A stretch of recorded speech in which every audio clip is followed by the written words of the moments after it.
Okay, so today I want to talk about this. It's an older Samsung DLP TV. It's an HLN as in Nancy 5065. And we'll see if it comes up on screen. Yes, there it is. Hopefully you can see it. We're having a fan problem on this one. It's telling me to check the fan 1, 2, and 3. Definite problem. So let's get into the back of this one and see what we can come up with. Okay, so I've got the set. I just turned it on. You heard the melody there. There the lamp's lit, and as you can see, the fans, they're not even turning whatsoever. These are the 3 fan plugs over here. Check the voltage. 0.018, 0.018, and 0.018. I don't want to leave the set on too terribly long. I'm going to unplug all 3 of these fans, just in case one of them is bad. We still get 0.018 on all 3 of these things, even with the fans unplugged. So I'm going to shut the set off real quick. And we'll talk about doing some troubleshooting to track this problem down. Next thing I'm going to do is put my meter in the ohm range. And I'm going to check where the fan lead is. Oh, and it's 0.9 ohms, very much too low to have a problem or to have the fans run. It should not be a short to ground in the lead. So let's see if we can find out what is shorted in here. Okay, so I'm going to use a little bit of advice from a friend of mine. I was up visiting Dave up there at Dave's TV in Grants Pass, Oregon the other day. He was telling me about troubleshooting a set with a short. So I thought this would be a great time to try this. I've never used this in the past, but I'm going to take my can of air. Once again, I'm going to turn it upside down to let the refrigerant out. And I'm going to start freezing this whole circuit, because right in here is the circuit that feeds the power to the fan. It's the regulation circuit. So it's going to build up ice. Next, I'm going to induce a current. So I've got a power supply here, and I've got it set up for a 500 milliamps output right now. So I'm actually putting current, a small voltage, into that short. And what I want to do is watch these parts and see which one of them, if any of them, begins to lose its freeze the fastest. Then that most likely is going to be my culprit. So I noticed that this capacitor right here has lost its frost, as well as, look at this top one. I don't know if you can see that on the camera, but the very top capacitor lost all of its frost. The other 2 are still frozen there. So I think I'm going to take that top capacitor out of circuit. Actually, let me freeze this again just for the heck of it here. Just going to add just a little bit of freeze to these. I'm going to try to turn the current up just a little bit.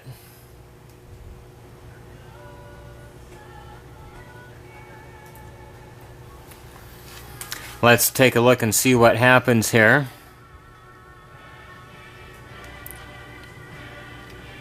We'll see if one of these defrosts a little bit quicker than the other ones again.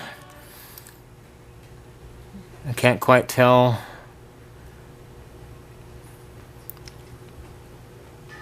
Yeah, it certainly looks like the very top one is defrosting. Yep, there it is. It's a very quick change. So it is defrosted. The other 2 capacitors down below it are still frozen looking. There they go. Okay, so I'm going to take that capacitor out of the circuit, and we'll try it again and see what happens. Alright, so I went ahead and replaced that capacitor. And let me get my ohm meter back in here in the same point. And as you can see, we do not have a short anymore. We have about 1700 K, or 1.7 K, 1700 ohms. So I'm going to go ahead and fire the set back up, and we'll plug the fans back into it. And we'll see if we get a positive reaction from this set now, if the fans begin to run. I can get the wires untangled.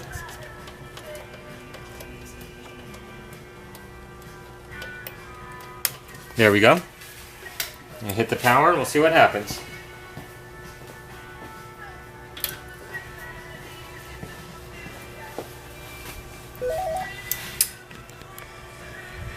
Let me get back far enough where you can see it again now. And you can see the fan is running this time. Let me get back on volts. We have about 7 volts. They run these 12 volt fans at a low voltage to be a little quieter than running the fans at full 12 volts. They'd really be humming at 12 volts. These sets don't actually need that much cooling. There is one fan, and it's kind of hard to see, but there's one fan over here that cools the ballast assembly that drives the lamp. There's a second fan down here that actually cools the lamp. Back behind the digital board that you can't see, there's a third fan that cools the DLP chip itself. And so that's why we were getting that message to check all 3 fans. And like before, if you want to check your fan, there's 3 leads. There's a red lead, a black lead, and a yellow lead.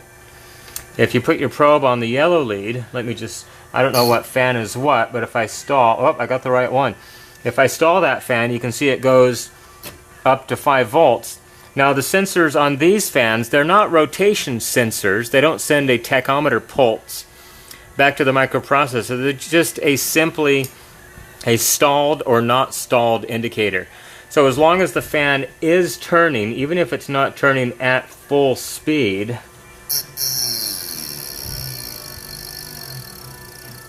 see, I've got the fan severely slowed down. It's not reporting back as an error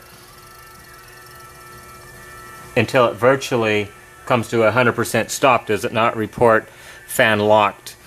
So as long as that fan's turning at all, you'll see a low voltage there. If the voltage goes high, then the fan is stalled. Alright, and there we are back. The set's working perfectly now. No stalled fans anymore, no check fans. This is an older Samsung DLP TV. Samsung has not changed their service mode entry even on these old sets. This is one of the first generation DLPs. Just make sure that you have an actual Samsung remote. Make sure it's in the TV mode.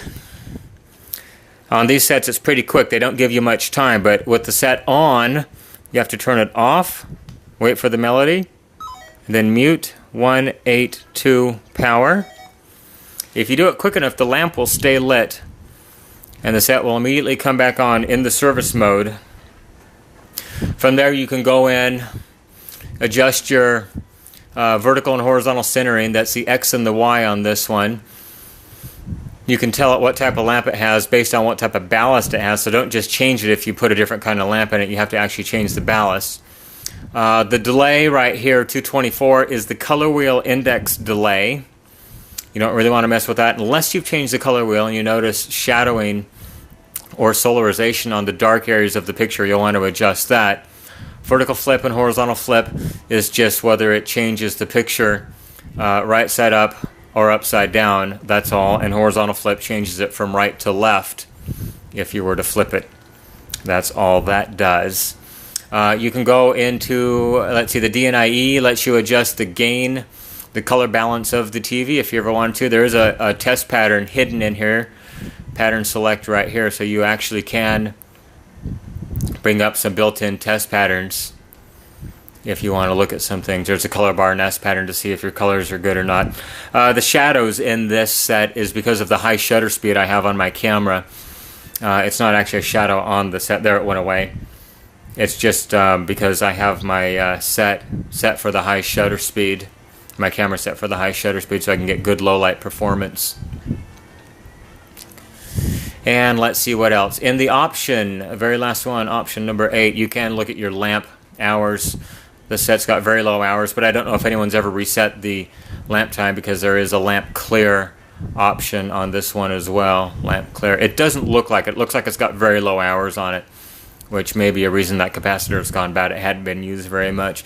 Once again, thanks for watching. I appreciate all your views, your comments, your suggestions. I try to answer as many as I possibly can.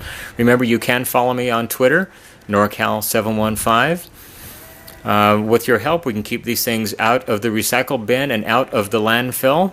Everybody have a great day. Thanks for watching. Bye-bye.